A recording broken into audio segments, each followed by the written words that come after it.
Hey guys, it's Mr.C or Mr. Cologne, a layman from reinforcemyfaith.com, and I wanted to go over Michael J. Gorman's book, Abortion in the Early Church, Christian, Jewish, and Pagan Attitudes in the Greco-Roman World.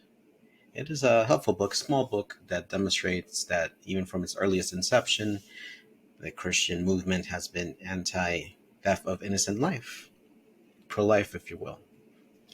Let us start with modern definition: abortion, the deliberate termination of a pregnancy by killing the unborn child.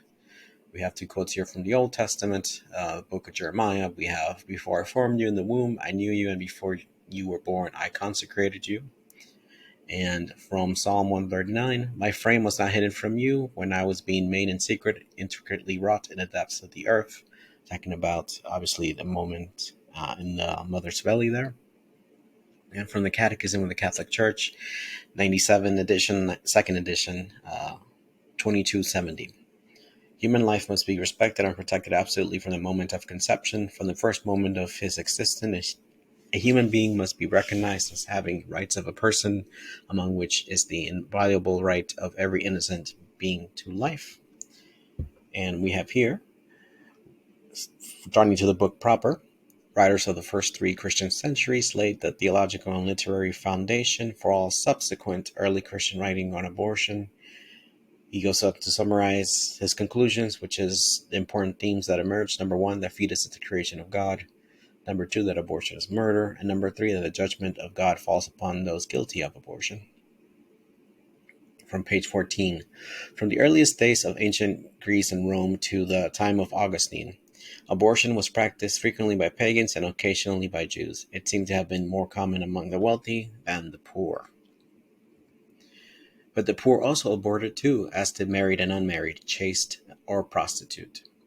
Other people besides pregnant women were involved in abortion. A husband or lover might force a woman to abort. Certain doctors perform non-therapeutic abortion, which is abortions that are performed or induced when the life of the mother would not be endangered. Basically birth control reasons as well. And therapeutic due to maternal health or fetal disease. Amateur and paid abortionists and dealers in abortifacients were available. And this is known by the citing the Roman poet Juvenal. And motives for obtaining abortion were no less buried in antiquity than they are today. But by far the most frequent reason was to conceal illicit sexual activity. Rich women did not want to share their wealth with lower class children fathered illegitimately. Ancient Greece. Since the exposure of newborns, however, was very common in Greece, and not only went unpunished, but it was even expected in certain cases, it is highly unlikely that abortion of the unborn was punished. And the oath of Hippocrates, where we get the Hippocratic oath from, includes a definite promise not to perform an abortion if this is inaccurate, and it goes back to the time of Hippocrates as well. And it goes to swear upon the gods, and it says, "I will use treatment to help the sick according to my ability and judgment, but never with a view to injury or wrongdoing. Neither will I administer a poison to anyone when asked to do so, nor will I suggest such a course. Similarly, I will not give a woman a pessary to cause an abortion."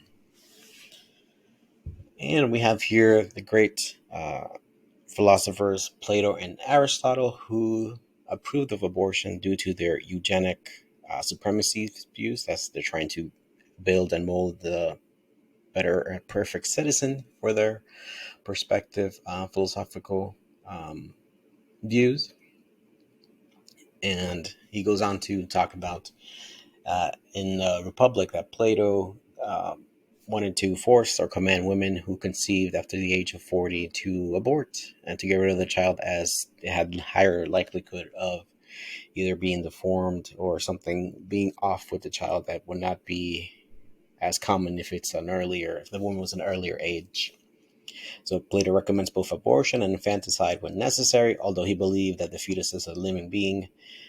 The state's ideals and needs take precedence over the life and rights of the unborn. So he did believe that it was a life. It's just that the state took precedence over its being. So we have here Aristotle, right, the teacher of Alexander the Great, follower or pupil of Plato, but went his own way.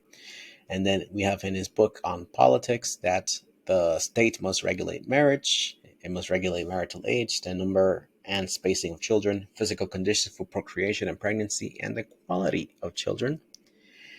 And as to exposure and rearing of child, let there be a law that no deformed child shall live, but on the grounds of excess in the number of children, if established custom of the state forbids this. For in our state, population has a limit. No, no child is to be exposed, but when couples have children in excess, let abortion be procured before sense and life has begun. What may or may not be lawful done in these cases depend on the question of life and sensation. So again, it seems that he believed that there was a life there, at least some sort of from the start there, but demands a limit to family size because again, the precedence of the state comes first of the polis. Again, we have here that the fetus is the creation of God. Abortion is murder, and the judgment of God falls upon those guilty of abortion, as what the early Christians believe. If the TLDR, if you take anything from this little summary or overview, is those three facts. And we have here from the New Testament. Although the New Testament does not make any specific reference to abortion, the association of the drug and the use of drugs, pharmakia, with abortion in pagan and later Christian writings suggests that there may have been an implicit reference to abortion in such texts as Galatians, Revelations, and the way it's used in 1 Corinthians 15:8. The word pharmakia and its cognates can be a neutral, generic term for the use of drugs, but more often it has the negative connotation of drugs and poisons or potions supplied by sorcerer or magician. It's poisons that produce mind-disturbing drugs or activity in the brain. It also, if we go by similar writings in the Greco-Roman world at the time, Soranus' gynecology, it does say that this type of drug was usually associated with abortifacient. So the earliest explicit descriptions of this is from two early church documents. And again, we believe that their tradition and sacred scriptures are all handed down from the deposit of faith. So if we have here from the Didache, which is an early Christian document that preserves some of the earliest accounts of Christians practicing their rituals, including baptism of infants, no less, the Eucharist, and the prayers that they did. And one of the things that they mention is what are against the second commandment, what are the sins against it. And the second commandment of the teaching, you shall not commit murder, you shall not commit adultery, you shall not commit pederasty, you shall not commit fornication, you shall not steal, you shall not practice magic, you shall not practice witchcraft, and you shall not murder a child by abortion, nor kill that which is born. Exposure. The Epistle of Barnabas, if this is to be taken to be the same traveler companion of Paul and also Peter, we have here that it says in Barnabas 19:5, thou shalt doubt whether this thing shall not be or not. Thou shalt not take the Lord of the name in vain, that is, the Lord's name in vain. Thou shalt not love thy neighbor more than thy own soul.